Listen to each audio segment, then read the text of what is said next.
Thanks, Felicia. Hey guys, happy Friday. Welcome to our brick stitch crystallized everything. So we've got like 3 different ones to do today, but the main feature are these cute little owls. And so they are the most fun to make. And it's a brick stitch refresher. So what I was thinking for today for format is I would do starting and then showing the basic flow of the stitches. So there's, a standard decrease. And then we've got increase at the beginning of the row and increases at the end of the row. And then I have a few samples also that are the other designs. So we have a little red fox. It's so cute. And we have an alligator too. And so these little ones each have something special technique-wise that I thought would be fun to see. And I know for a lot of you guys, this is a refresher because you're like brick stitch experts already. But at the end, we have a little treat. We're going to bring out some crystals and glue them onto our creations and make them look really cool. So it's super fun, and I hope it inspires you. And so I'm going to jump in and just show you what I've got on the mat. Let me change my camera just really quick here. There we go. All right, and so sorry about all my thread, but I have my little in-process samples ready to go here off to the side. And the finished ones are here. And so I turned one of them into an earring, and the others, I think this one could be either a charm or a pendant. And this one I was kind of even just seeing as a little pin, but it could be made into maybe a purse charm. It could be glued onto a little gift box. You could take a hot glue gun and glue it onto the top of a craft gift box if you're giving something to somebody, or it can be an embellishment for a lot of different things. So sky's the limit. You could also turn it into an earring or a pendant, lots of different ways. And when we get to the part where we're doing his ears, I'll chat about that because I kind of made it a little bit fun, mainly to demo technique. But I think if you wanted to just add one more bead there, you could put a wire guardian and it would be just like these, and you could suspend it. So this is really flexible and easygoing design that you can really make your own. And if you wanted to turn it into earrings, I have just as like a inspo, some 10mm gemstones. These are the ones I used. I just popped them right on top with a eye pin and some ear wires. And that was it. That's all I had to do. So I'm using today to make the stitched component. I'm using the good thread beading thread. Really nice thread. And I'm using Miyuki Delicas. So I'm sure you guys have already seen all these gorgeous colors, but there are so many. And so today I'm going to work with a few different palettes. To start the owl, I'm going to show you the pattern really quick. These are all the beads that are used in all of the designs, basically. The pattern for the owl is right here. And it has these lined up in that order. So this is your A, B, C, D, E order. And F is this little gray on his wing, which is fun. Later we're going to put little crystals onto the little gray spots there. So this is going to be so cute when it's done. And you can always go with different colors. It doesn't have to be gray. It doesn't have to be these colors. All you got to do is lay them out A, B, C, D, and then you can just go from that. So for how much thread? For one of the owls, I cut a wingspan. So for me, that's probably like 65 inches or so. And I'm going to leave behind 27 inches at the midpoint. And we'll just work these rows first. And the way I like to start this, and this came from someone in one of our classes actually taught me this. They asked a question and I didn't think it was possible. And then I went and looked it up and I'm like, oh my goodness, why have I not been doing this whole time? It's the best way to start brick stitch. So I'm going to show you guys that way today. It's really fun. But what I basically do is I pick the widest row, or a row that is kind of toward the middle that's about the same width as, because we have 2 widest rows here in this design. But I chose this one. It actually doesn't matter where you start. It'll change the way you do your stitching. Like for example, if you start at the same place as me, you'll end up with increases and decreases in the same places, but it's all possible with just these same simple techniques, no matter where you start. But what I'm going to do here is just work this row. This row is going to be worked a single column peony. And the way that works is you start with just one of these little kernels by stringing on 3 beads and coming back up to the first bead. And one thing I like to suggest is if you have a pen handy, when you're getting started, you want to mark your tail. And the reason that's important on this pattern is because it's not symmetrical left to right. So you might want to mark your pattern in your starting position. So for us, when we're stringing A, and then in this case, it's color C, we're going to want to mark our tail here. And then there's another tip I'm going to show you after we finish this row that moves the tail. But for now, I'm just going to put the tail there so I remember. That'll help me as I'm going. Okay. So I'm just going to block that off again. And I'm setting it over to the side. I can see it, but I'm going to bring the beads on. So for my beads, I'm going to start with color A as white, and then let's see, we'll bring on color B for us, which is this really pretty ivory cream. It's got an AV to it as well. So I'm just going to put that here. And I'm kind of working on my mat lengthwise. I don't know if you guys do that too. When I have a pattern, especially like one of those like really elaborate loom patterns or peyote stitch patterns, where you might even have like, you know, more than 7 colors, I like to work with it lengthwise on my mat, either along the top or along the side. There's color C, and we got cream color. This one is so pretty. Oh my goodness, I love this one. It's like a matte coffee creamer. It looks like I'm putting creamer in my coffee right now. And then this one is a matte black. This is a really cool staple color to have because it is so versatile, and it's what makes this one have so much definition. Looks so cool with that in there. So one of the things you can play with when you're designing your own patterns is mixing up those glossy colors with the matte colors. And last but not least, we just need a few of these. All right, so let's get my wingspan of thread going. So again, I'm using white. You can use, the reason I suggested using this color is because I designed the patterns so that the edge has a way you can hide your thread on a white thread against a white bead. But then on the alligator, I'll show you why even being able to see it is okay. Okay. And so for my beading needle, I'm using a size 11 beading needle. And just feel free to use whatever you're comfortable with. The Delicas are very forgiving. You can even use like a size 10, 12, anything that you've got is going to be fine.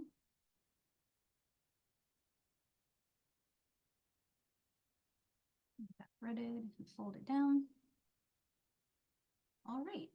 And so I'm just going to slide these over to the side. They're just right over here. And we're just going to work the pattern just from here. So we're going to pick up A, and then C, and come back up through the A.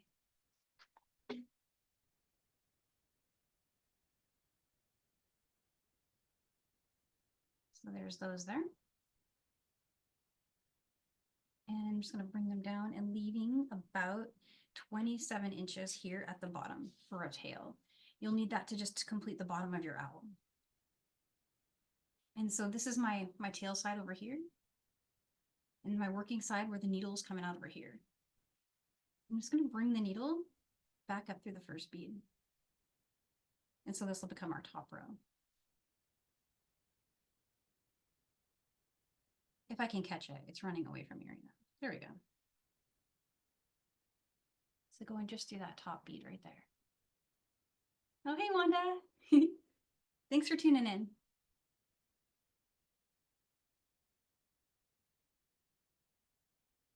All right, and so this is how it will look. Sometimes I have to help them, that first little one, right? When they are first popping together. But that is the start of single column peyote stitch right there.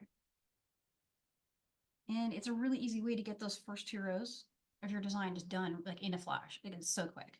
And so what you'll do is kind of line it up. So if you look at your pattern, you'll see that the way we strung it like this is how it looks right here. A, and C, and how we've marked our tail coming out right there. And that's what we've got going on right here with the tail coming out on this side. So that's where we are. So all we need to do now is string a C, and then I'll be stringing a B and going the other direction. So I'm getting all that data from here. I'm exiting from this A, so I'm going to pick up a C and go back through that C. And here's what it looks like here.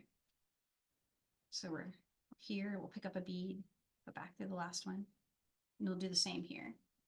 So on until we get to the end of these rows here. So just pushing that right there so you can see a little bit better. And there we go.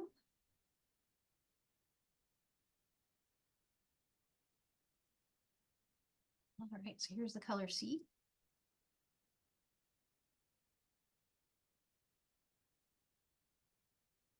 Got that on the needle.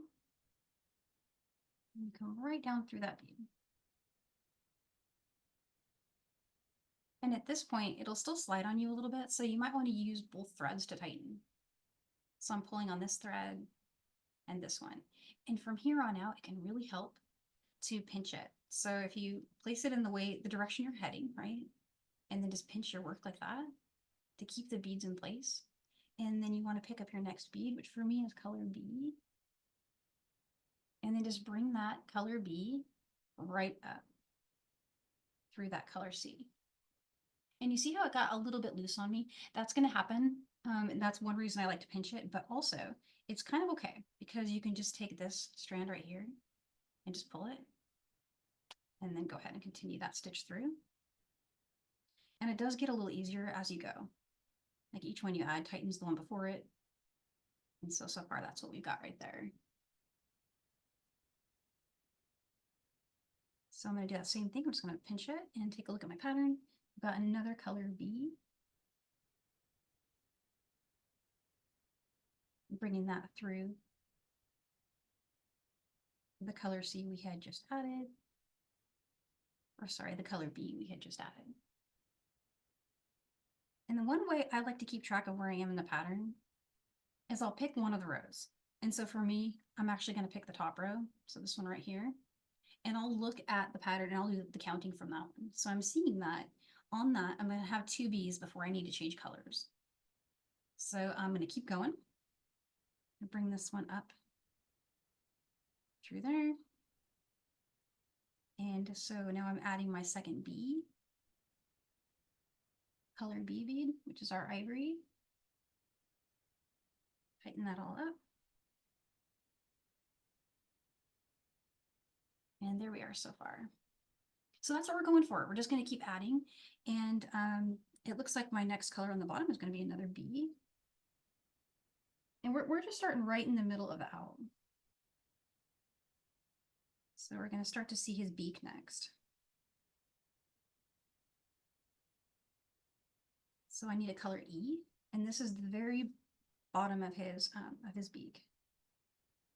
I was talking with my friend Lena. I think it was either yesterday or the day before, and she was saying she was going to join, and I'm like, I love this because it feels like a dot matrix printer kind of when you watch them grow, watch the little design just kind of come to life, and that's always been kind of just fun, a little nerdy thing, but really cute. And so there's that. And I need to do 2 B's after this one on the top row. So that's just how I'm keeping track of where I am. I'm looking at the top, looking at that top row of the pattern here to my left, and just making sure I have those counts.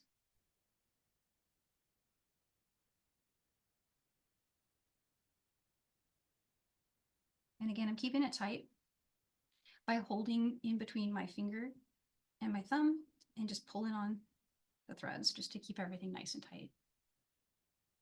Okay, so here's my second B in the top row. So now I know something's about to change, because that's my marker for knowing that now I need to bring that C back on. That's the next one we got. And now it's C on the top.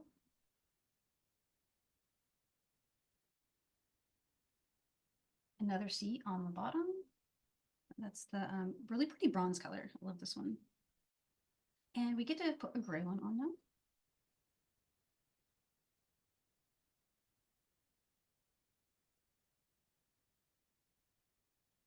C. And then we're almost to the end with our 2 A's. This finishes the edge.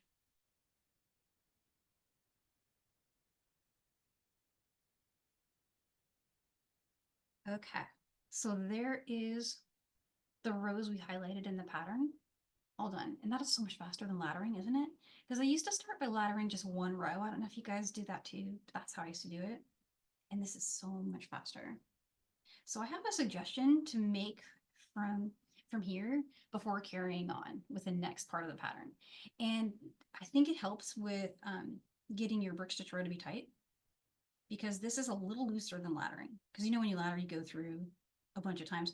This is a little less strong, but we can fix that by doing a little weaving around. So I'm already where I want to be with this one. So I'm just going to make a turn just to add a little strength to that thread bridge. And the thread bridges were created when we added each bead. So each of those beads has a little thread going from one into the next one.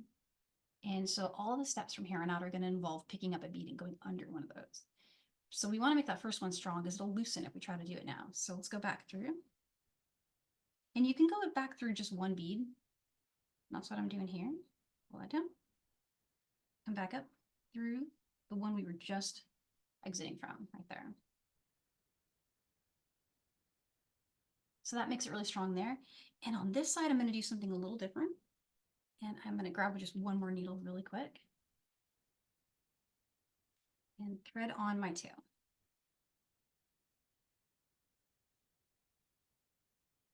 And so I'll hold this up a little bit closer for you guys.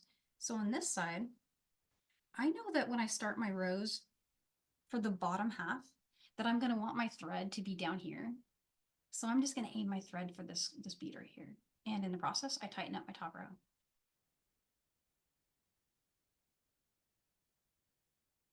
So I went down through the adjacent bead right there. And I'm going to go down through the third one in from the edge. And the reason I'm doing that is I want to make a turn to get back over there.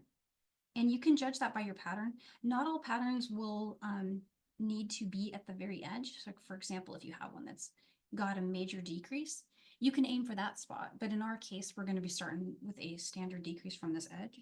So I'm going to go right over here. And up. And back down through it. And then again, I'm covering up the work a little bit with my fingers, but it's making it much tighter. And that's really the secret sauce to it, I feel like. So now we're ready to brick stitch. So if you have pets or small children, go ahead and take this needle off because you won't be working with it for a little while. And I promise it'll get lost in the floor because that happens to me like every time. I swear it's gonna stay on there and then like it doesn't. So let's go ahead and take it off and set that somewhere. And now let's take a look at our pattern just really quick. So I'm hoping to get through each of the following steps so I can show you guys the everything you need to know that'll get repeated for later is in these first steps. And then in the feet, which I've got a sample ahead for. So the next row is what's called a standard decrease. And a standard decrease is just one that starts with the bead sitting one bead in each thread bridge all the way to the end from the beginning. And that's the easiest way to remember it, is one for one. And that will give you the pyramid shape. So I'm just going to move this up so I know where I am. And this is a tip from Sharon. Sharon, you're awesome. She told me cover up, but still let me be able to see the one below it so you know where your thread bridge is. And so what I've done there is I've left it visible. So you can see that my first bead is going to go on top of the thread bridge that's covering the A and the F beads there. And so I can just carry on right across that. And I might slide this down just to keep myself from getting confused and getting ahead. All right, so let's grab our beads again.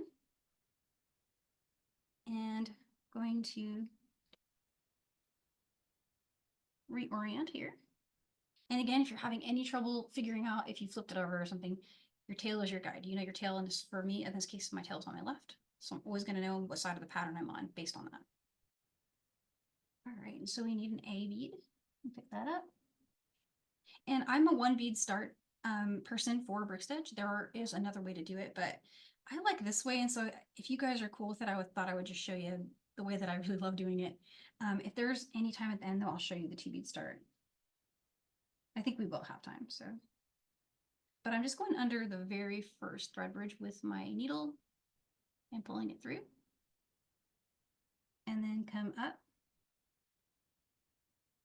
through that bead, just like that. And again, I'm going to hold it in my fingers while I pull that thread through. Just tighten that up. And it should be really good once you've got that nice and tight.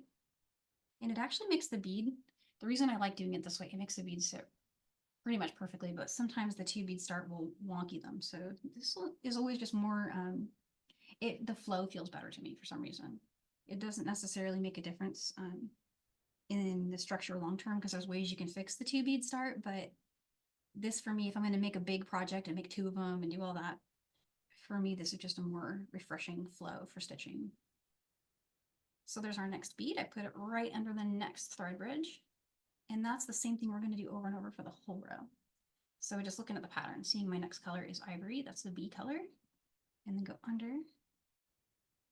What's the third bead? Going under the third thread bridge. So nice and easy to remember. And we just keep going.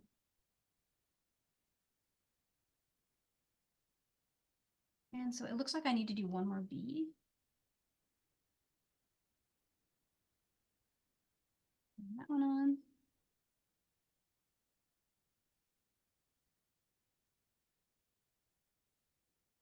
And now I need two E's, and this is the rest of his little nose. So there's that thread bridge there.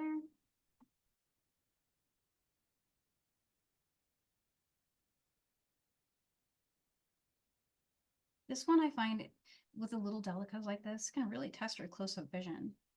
But I recently saw in a feed, someone did one of these with 15 O's. And it looked amazing because, the smaller your pixels, the more detail your image, and it looked good. It looked really good. So I'm actually kind of itching to try that. I just need another century added to my lifetime.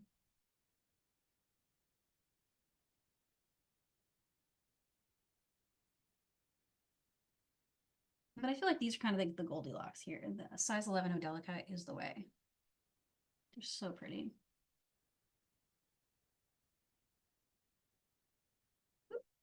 Oh, sorry about that, guys. I pulled a little too hard on that. Still going. It's just coming right along. It goes fast. Here's our last bead for the row.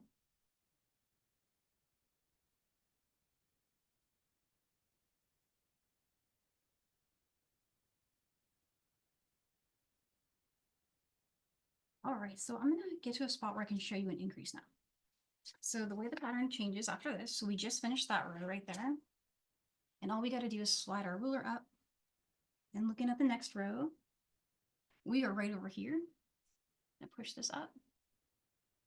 And I know I need to put this A bead, looks like it's just kind of hanging out on the side, and this B bead is what's hanging out over the first thread bridge. So essentially we're putting two beads into the first thread bridge, and how you can do that easily and quickly, it's actually easier than the other ways of starting, surprisingly.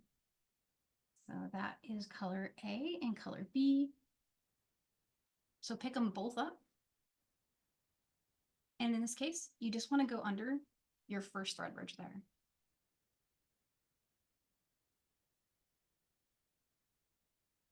And come up, tighten that, and pull. And there it is. And when I first discovered that that worked, I was so happy. It was a while ago now, but I haven't gotten over it. Every time it works, I'm like, wow, that's cool. So I just need to finish this row really quick, and I'm going to show how to end with an increase on the next row. And then we'll have covered everything you need to know to build most of these patterns. There's number 2. One thing to watch out for is it will try to loop around itself. There we go. I'm going a little faster, but please shout at me if it's too fast. I just want to make sure I get to where I have something new to show you. So 1, 2, 3. And now I need an E.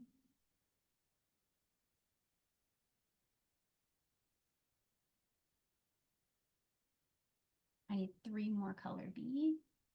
And again, I'm just getting that right here off the pattern. That's just to my left.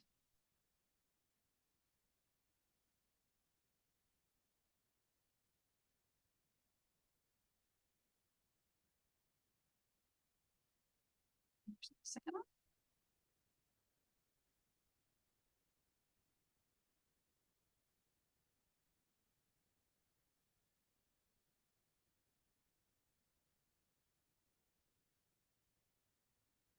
And third. Okay. And the last bead in this row is a color A. It is right at the last thread bridge. This one has a normal ending because his head is kind of positioned out from his wing a little bit. And so you can see it's starting to take shape. So now he has a whole beak. This is a very slow printer. But there's his beak, and his head's kind of going to go maybe in this direction. His wings are coming down this way, just his side wing. All right, so our next row. Our next row is super cool because it's got something new to show on both sides. And it starts with an increase there, and then it ends with an increase. Oops. All right, so our first increase, another A and a B. The 2 beads on the needle. And yeah, Cindy says watching the pattern is the best. I love watching the pattern come together. Especially the first time you've made the pattern, right? If you haven't seen it in real life yet, it's just a sketch, or it's just a, you know, you did a coloring on one of the little peyote stitch papers or brick stitch papers. And then the first time you see it come to life, it's so nice. And so that was the both A and B, the first 2 beads of that row. Again, just like we did in the last one, we went under the first thread bridge with 2 beads on the needle. And then came up through the second bead.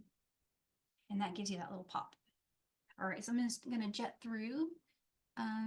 We need 2 D beads. And so what I did on this pattern was I introduced a color that it doesn't stand out too much from color B on the camera, at least to my knowledge. It's not coming over as brightly, but because the color A has an AB pearl coating, yeah, sorry, actually they both do, but color B, this ivory one, has like this beautiful AB coating on it. It's shiny.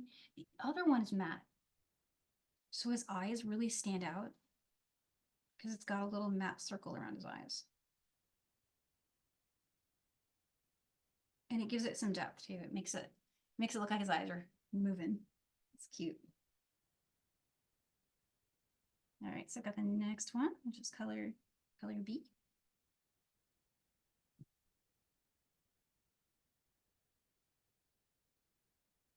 So this is just a little bridge over his nose. I doesn't call it a nose, it's a beak, right, for now. All right, and then 2 more color D.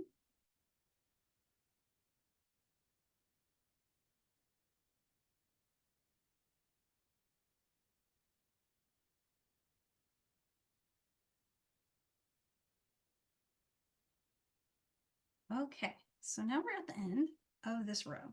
We've got 1 thread bridge left, 1 little remaining one, but we need to put 2 beads on. So to end with an increase, you'll just do 1 bead first. And so for me, the next bead is a color B, so I'm gonna string that on and come under that. Oops. So let's see if I got a little knot going.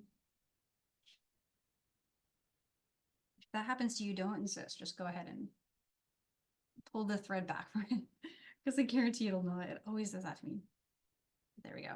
So that one's coming out really good. It worked. Yay. Okay, so we just need to do 1 more bead. So the way to do that is you'll pick up the next one, which for us is color A, and just go under the same thread bridge. It can be a little bit, it's a little hard to see. So the way I like to find it, because it's buried now underneath this bead, so it's just gonna be hard to find. I will take my needle and I will go and just kind of look for in between the 2 beads below. And you'll know if you got it because you kind of just pull up a little bit and see. And pull that bead through. And what'll happen actually kind of magically is it'll just sit right next to it. See how it kind of did that already? That's what we want. Go ahead and come up through it. And if it moves, it's okay. It might do this on you. Totally fine.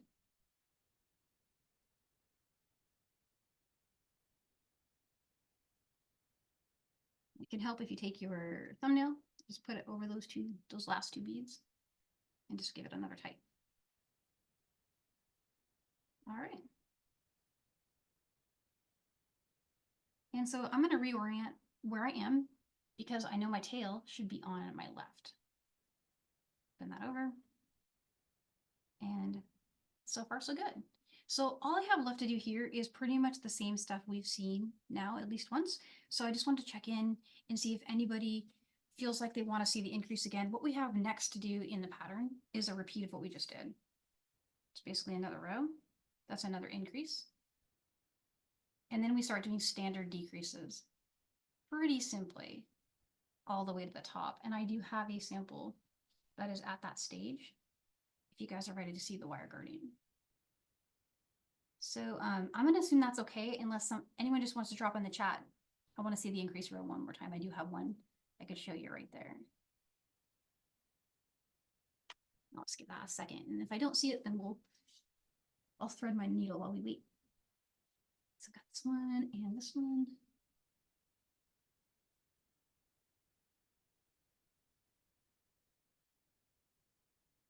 Yeah. I'm always scared to thread needles during class, but I'm more afraid to step on one, so I just go with it. All right, so this one's ready to go. I have a wire guardian in my hand, and the steps for doing this step, they can be found in the handout. And then I'll show you really quick what they look like. So we just did all of this together, at least most of it. And here's where we are now. We're exiting over here. And what we want to do is we want to bring our thread, weave it around to where we reach the center 2 beads here, and then just zip that wire guardian on. I'm going to do some traveling to get around back up through it, and then we can weave in, and that top is done. So yeah, so that's all you got to do for that. And it's super easy. I'm just going to zip through it really quick. And again, my tail is telling me where I should be. This is the left. If I was still working the pattern, I would be able to find my place. So let's go down through this bead. And up to the next one. And then there's this trick you can do if your thread's showing it all, where you can spin the beads in your hand and it should bring the thread that is jumping, it should bring it right underneath the beads so it's not visible. And it kind of disappears for you.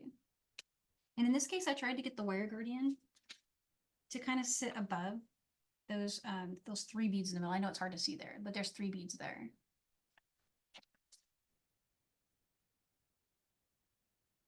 And if anyone's new to wire guardians, they have a well at the top that's kind of open, but the sides are these little holes that you put the needle through. So just bring that needle through it, and it should come and settle right on top of your piece.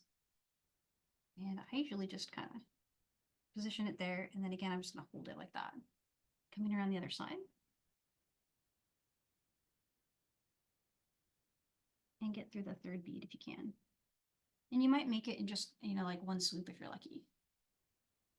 And that one looks like it made it. So yay. All right, so I'm pulling that tight. And I'm just holding here at the top, trying to get that to tighten down, tighten down. All right, and so now the thread is sitting in the well.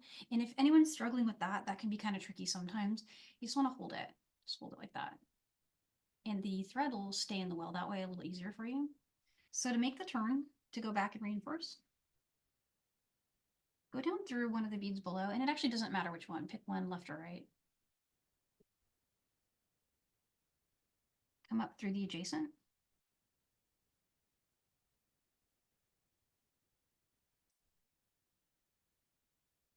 And the last thing you want to do is just go right up to that same bead that we came down through when we were attaching the wire guardian. And jump over. And go down through the bead that is on the other side. And again, I'm going to do this right here as I pull it through. So I don't even have to look. I know the thread will just go right where I want it. So from here, you would want to weave in this the rest of this thread. You can keep it handy if you want, if you think maybe possibly you didn't leave enough thread here to finish the design. But if you're pretty sure you've got those 27 inches, you can go ahead and get rid of this thread and get out of your way now. It's pretty handy. Okay. And I'm going to show that just once, just weaving in case that's new to anybody. But to weave in, Super easy. You just bring that needle through a bunch of beads a few times, make some turns, and it's really forgiving. I find like even 3 turns is plenty. So there's my 3rd turn. I go through a few more beads. There's 1. Actually made it through 2 there by accident, did I? Oh, hang on.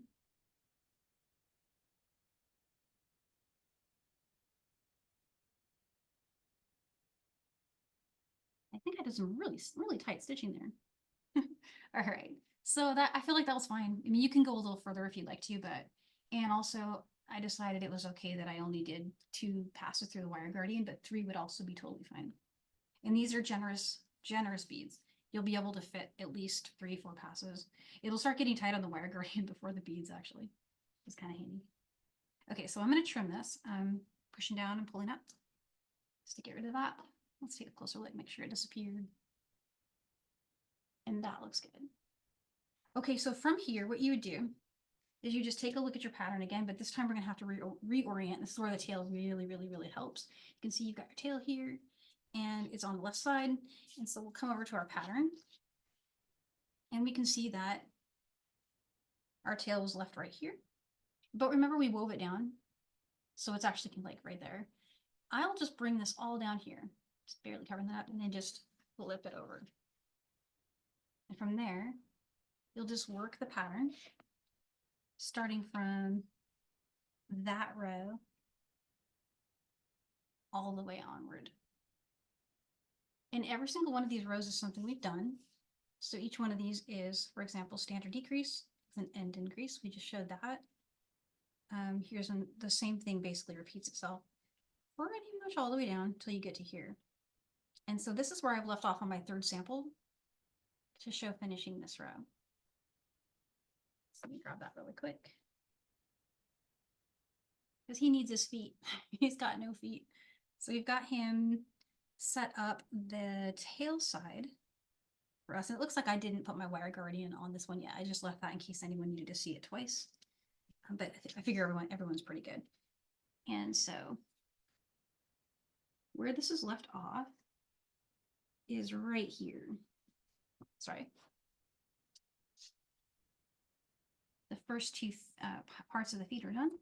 And we just need to add this one right here.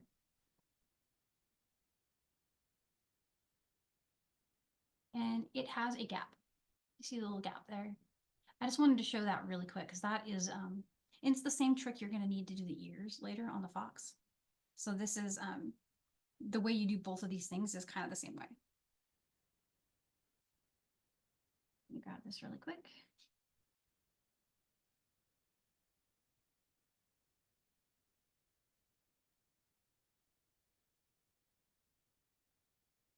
And I'm going to start with, in this case, an increase. So we're going to go with an A and a C as an increase. Oh, sorry, I'm on the wrong side. I was looking at the wrong side. I was looking over here, but my thread's actually over here. So actually what we have here is a indented decrease. So it matters kind of if your tail won't end up over here unless you started this row differently. So you can see like where you start kind of affects whether you'll be doing an increase or a decrease, but it looks like I ended up here. So this is where I'm at right now. So I need to skip that thread bridge and put my first bead over the second one. So that's, and now I'm remembering why I stopped there because I thought that was something different to show. So let's pick up that one. Here I am on that side. So to get there, I'm just going to go down through this bead. This one right here. And so the way I'm going to show you is you could say it's the lazy way to do it, and it would be true, but it's also the fastest. And so I went ahead and just exited by going down through the adjacent bead and up through the one after that. So now I'm there. And now I'll pick up a color A. And I'm going to go under the second thread bridge. So it's kind of like going back a little bit. So again, I'm exiting from that third one. And I'm just lazily going back through that one. And so the thread will just disappear next to that bead. And pull up. So there's the first bead of the row. Next one is E, color E.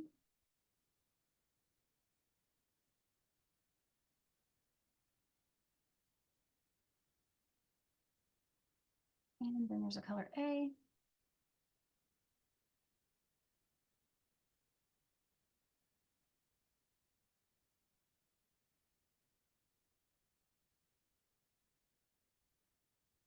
And then we need another E.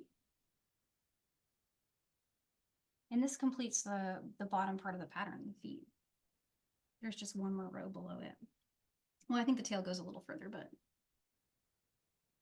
And the new, the only new thing coming up here is we're going to have to jump over a thread bridge. So, so far, I finished that, which on the pattern looks like that. And so now I need to skip this next thread bridge and then finish this side. So to do that, and this is how you'll do the little jumps here too. Do you see the jump on his ears? This is the same way that that is done. So when you get to this spot, just remember this is the same technique. The current bead I'm exiting, is that one? I'm gonna just go down through that bead there. So that's the next bead in the row. It's just right below it. And go up to there. And then just come up through the adjacent bead. And spin. And the next bead is an A, and the next thread bridge. So super easy. And now I just complete this out to the end. The end is actually an increase, it looks like. So let me show you really quick. We just finished that. The rest of it's pretty standard. We're just going to add 2 beads to the last thread bridge, and then you just finish the row like this. So when you get to this spot, you just come, you'll be right here. Just come up and do a standard decrease row, and go ahead and just weave down, and weave back up, and then you'll be here, and it's another standard decrease row, and you're done. You can weave in, and it's all set. So what I thought I might do really quick, I want to make sure and show just a super speedy version of how to throw the crystals on it. And then if you guys want to see any other steps from either this pattern or the other patterns, I think we'll be able to squeeze that into. So I'm going to go ahead and grab this one's the closest I have to being done. So let's work with this one right here. I'm using, and all this is in the handout, all these parts that I'm using. I'm using a wax pickup stick. And then I'm using some crystals. So you can give him green eyes, blue eyes. I think I went with green here. I thought that was really cool. And then I sparkled up all of the little gray spots on his wing. But you mean, you can just see like how your creativity can run wild on this design to become anything you want. I'll make this one blue. He has blue eyes. That looks cool.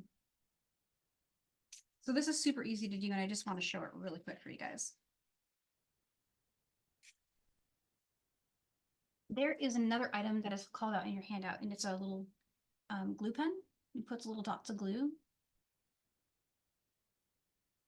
And what I like to do when I'm first getting started and I'm not warmed up yet, maybe it's the first time you've used the glue in more than a few days, grab just kind of like a scrap piece of paper. Anything will do, really. And let's see if I can use the bottom part of this. And put a little dot here. Okay. And so you see the way it flows. Get a feeling for that on a scrap piece of paper at first, because the ideal size of your dot is more like this. And it takes a little bit of practice. It's not hard to do, but and the other good news is if you make a mistake, you can wipe it off really quick. Just have like next to you something to wipe it off. Something damp is better, but something that doesn't leave little like bit like a Kleenex wouldn't be good. You want something that doesn't like leave residue.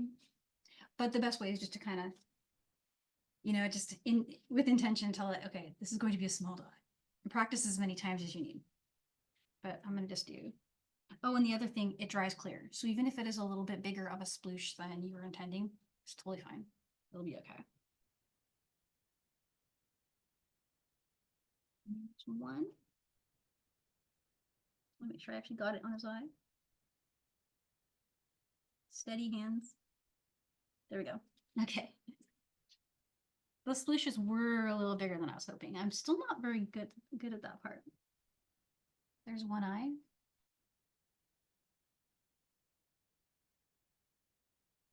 And there's the second one. And I sometimes do this. I don't know if this is a best practice or not, but it's something I do. I take the back of this, or even just an eraser if you have one, that would be even better, and just kind of tap so that it's flat. And that's how I've been doing these. They're just super fun. And again, I think I'm going to just practice one more time because my splooshes were not good. Here we go. Okay, I'm happy with that one, so let's do it again. One.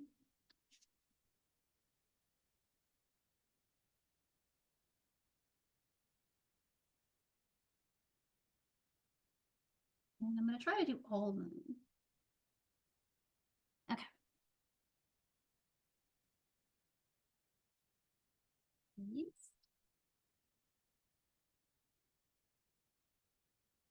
Just need a few, not that many. There's one.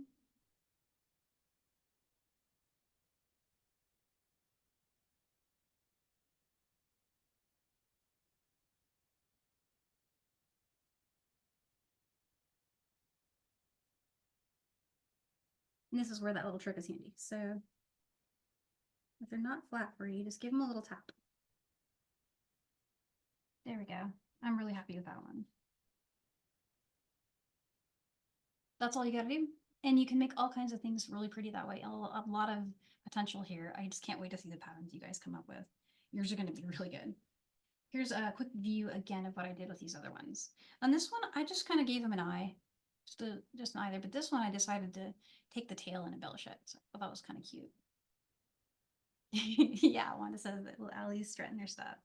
It's a really fun thing to make. I didn't. It was a simple idea. I didn't realize how much I was gonna love it till I saw it, and I'm like, oh wow, I love that. This will make me happy. So we're looking at 10 minutes left, and I have everything I need to show you anything that maybe didn't make sense, or any questions, or yeah, or I can just kind of show you the tail maybe. I'm thinking that's the only one that kind of covers all the ground. So the tail here for this one, what'll happen after you've made this part of the alligator. Oh, thanks, Wanda. She says that she likes these. They're fabo. I was feeling it too when I first made them. I'm like, oh, I love them.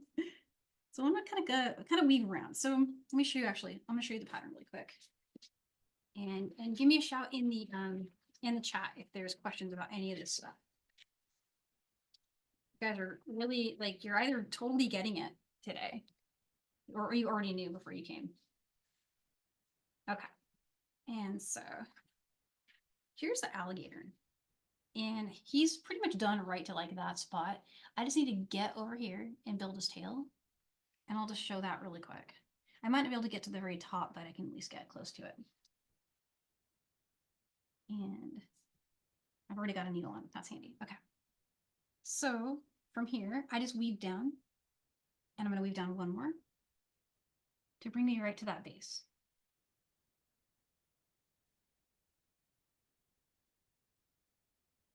He's really tiny, so it's kind of hard to maneuver on there. But get right down to that first row. And then let's just travel over. We're going to go up.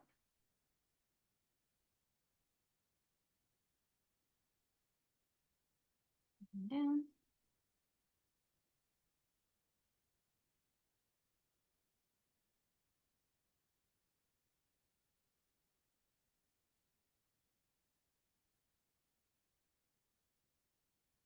Okay. And up. So I brought myself over to the third bead from the end. Oh, Kathleen has a question. How would you make it a pin? Well, I would glue a pin finding just to the back of it. It would work best on the larger one. Here's the front. This one, you could find a pin finding in the sewing section or by like where they have, I think I've seen them a few other places in the store. I can research that and post later in the Facebook group if you'd like, but I'm pretty sure There's, you know, one of those little glue-on ones. It could be a barrette too. I thought about gluing it to a barrette. That would be cute, especially like a little gift for a young person to wear. That would be cute, or even I would wear it actually. So I think it'd be for anybody. And so, but for his tail, so basically what you're going to try to do is it's just a bunch of, you know, increases. So from here, we're looking at putting our first bead in the second to last thread bridge, and then we'll put the next one in the next one, and we'll add an extra. We'll do that all the way to the top. Oh, thanks for that link. Thank you. Yes, exactly. I think that's a perfect one.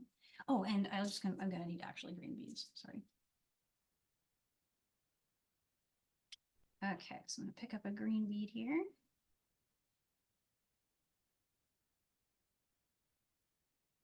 And so everybody saw all you have to do to get there is just weave over. And it works out. It puts you right where you need to be. Just going up, down, through the beads along the back. Here's the second one going under that last thread bridge.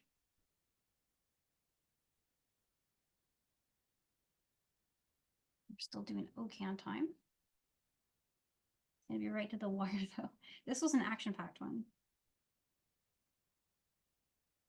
And so what I'm doing now is I'm finding the thread bridge that I just used and using it again. It's the one that's right underneath that bead. And just pull that through. And come on.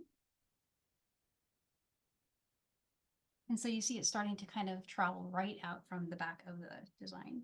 And the next part of the row is I'll do the first start of it. It starts with an increase. So we're going to pick up two beads here. Go under the first thread bridge because it's increasing out.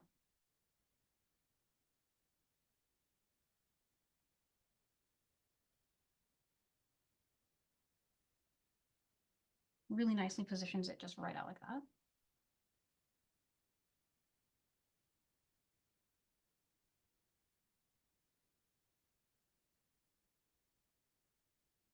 And so the next one starts bringing the tail back this way because his tail it comes out and then it just kind of curves forward.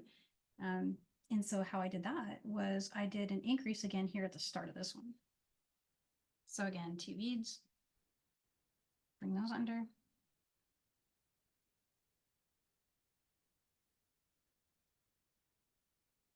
And then coming up to that second bead. And it should position those beads just right forward like that. Again, last one for this row. Oops. Okay. And then super easy, the next one is just a standard decreased row with only two beads in it. And I'm just going to flip it because it's easier for me to work this way.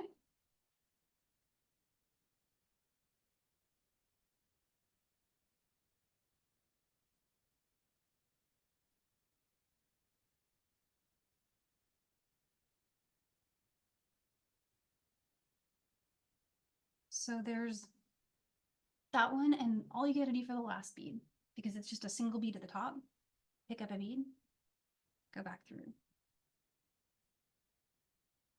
this adjacent one here. And it'll sit sideways and look like a little point on his tail. And when you weave it in, it'll tighten up really nicely like this one.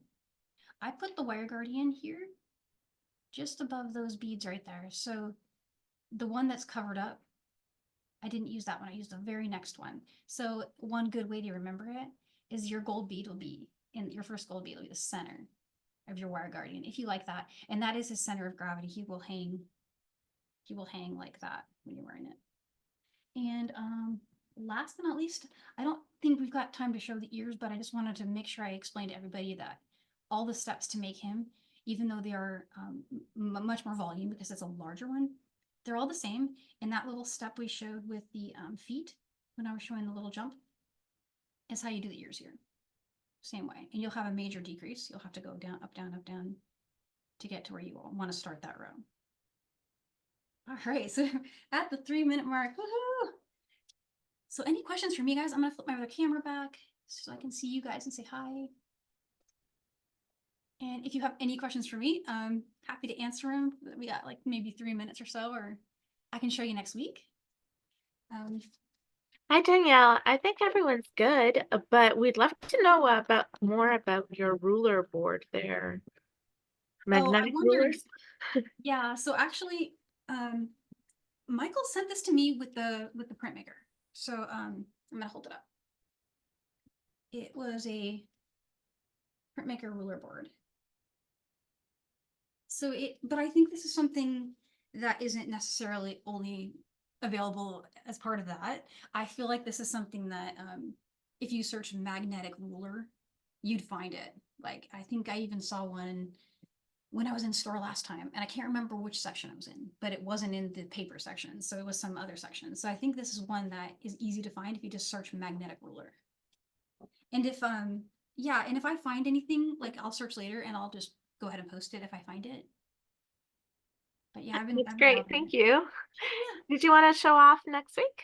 yeah, thanks, Millie. I will show the earrings. So these ones are super fun. They're like a little color block mini fringe, and the way that they're constructed is kind of cool because they fit the finding. I'm gonna show you guys in a better view.